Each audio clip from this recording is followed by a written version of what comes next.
Ciao dalla casa delle farfalle di Bordano.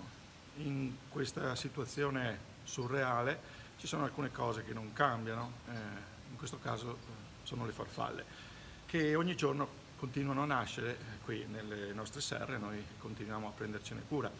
Qui abbiamo proprio nata questa mattina una femmina di falena cobra delle Filippine, Attacus lorquini. È una delle farfalle più grandi del mondo. È una falena, quindi una specie notturna. È nata proprio questa mattina, infatti è ancora attaccata al suo bozzolo. È una specie che vive molto poco da adulta, infatti tra 3-4 giorni questa femmina non ci sarà più. Perché? Perché si riproducono molto velocemente, quindi non hanno bisogno di vivere a lungo, infatti non si nutrono neanche più.